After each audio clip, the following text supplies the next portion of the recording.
I have high-functioning autism. I'm a YouTuber with high-functioning autism that does Let's Play videos and vlogs here on my YouTube channel.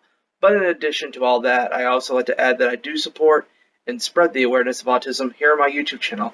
Links will be to autismawareness.com below this video, as well as links to other YouTubers I recommend you go and check out. There will also be a link to my fan page. Go to my fan page, there's a little treat for all of you all to a particular website. No, it's not Pornhub, but it is a awesome website I recommend you go check out. I can't say for regulation purposes. So, as your autistic advocate gamer, I ask that you respect any of those who have any form of mental disabilities and physical disabilities. Now I gotta go and get some rest and let me just go to sleep.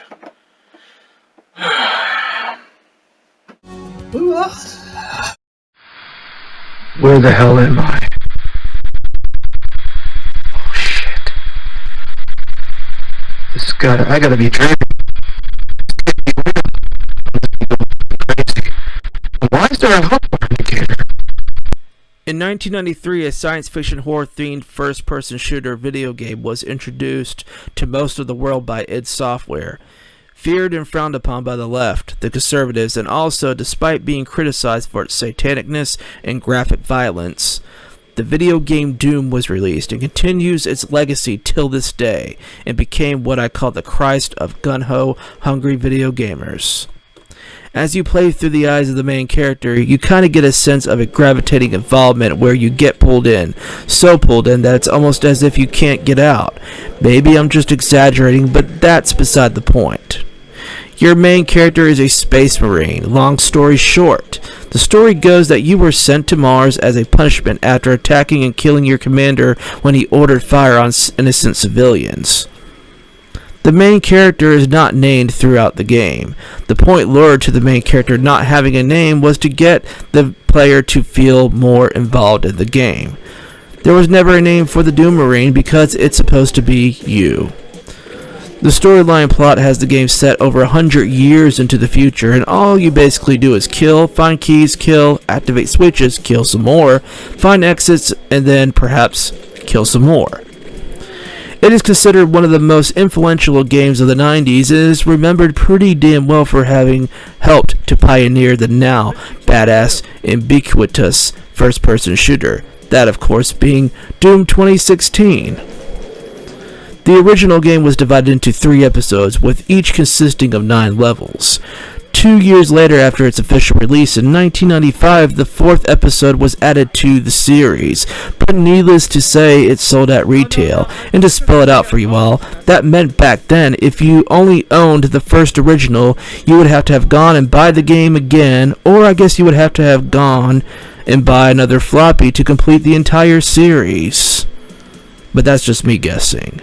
Well, anyways, I have a relative of mine, believe it or not, who owned the floppy disk version of the game, but you had to buy 1 disc for every freaking episode. So that meant between the years of 1993 and 1994, you technically had to have owned 3 discs to complete the original series to the game. How far we have gotten since those years. Well, technology, man. Well, anyways, by 1994, Doom 2 would be released, but we'll get to that later in this video. But for now, I want to cover the first Doom game. By 1995, technology was at its peak, thus forcing you to move on to less primitive ways of owning the complete game. But if you had the time and money like a stuffed wallet geek stuffing dollar bills in cybernetic robotic strippers' G-strings, then chances are you probably were in luck. And oh, did I forget to mention that not only were you sent to Mars as a punishment, but all hell breaks loose as well? Like, literally. I'm talking about demons just pouring out like crazy, and this is in correlation to a scientific experiment gone wrong. The story goes that scientists were experimenting with teleportation technology, and as a result, they accidentally ripped a hell portal, and that's where all the hell craziness started to pour in. So now you are in the danger zone, starting out with a gun in hand and a fist of fury, and you must wipe the floor with them hell-spawning motherfuckers. This goes, of course, throughout the game, otherwise it would not be Doom.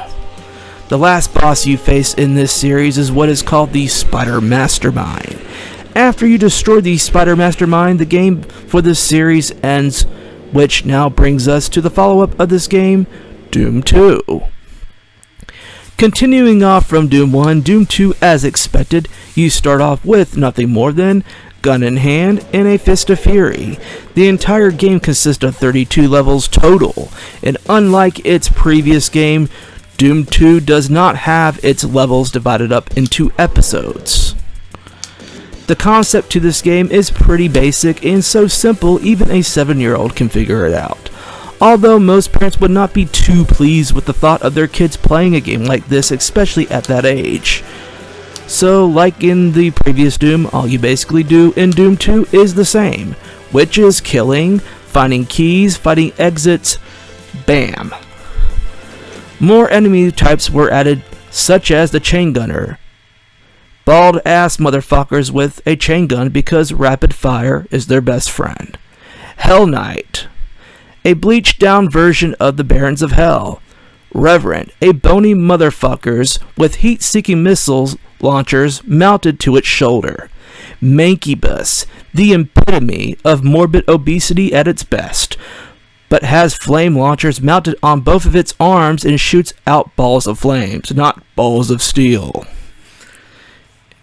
And how do I pronounce this one? Arachnotron. Arachnotron, the mini-me's of the Spider Mastermind. Only difference is they take less damage, and instead of shooting rapid fires of bullets, they shoot out rapid plasma balls. Pain Element, the pain-in-the-ass version of Catodemons. Because instead of shooting out balls of flames from its big, oversized Joker-looking mouth, it spits out lost souls. Archvile, a pale, tall, naked, skinny, dickless motherfucker who can resurrect any monster, just about any demon in the game, except for boss-like demons, such as the Spider Mastermind, another Archvile, and the Cyber Demons. One extra weapon was added to Doom 2, and that is what is called the Super Shotgun, which is another word for double-barrel shotgun. And common sense would have it that instead of one shell per shot, it's gonna take up 2 shells because it's a double-barrel shotgun, god damn it. And it does a pretty good takedown when up close, especially favored by those such as myself who are swift and quick. If I do say so myself, of course. The last boss you'll face in this Doom 2 game, of course, is called the Icon of Sin, and is nothing more than a giant bull-horned demonic head on the wall with a gash-opening flaming portal on its forehead, and it's also its weak spot too. 3 rockets into the opening are required in order to destroy the Icon of Sin, and trust me, it's more complicated than it sounds. The Icon of Sin will endlessly shoot demonic cube-looking objects from its forehead, and pop goes the demons, like a chicken shooting eggs out of its asshole every 5 seconds, just to have more chickens plucking and clucking around. So take my advice, and make like Colonel Sanders, open a bucket of kick-ass and show them cockers who's the king of KFC to the UAC, baby.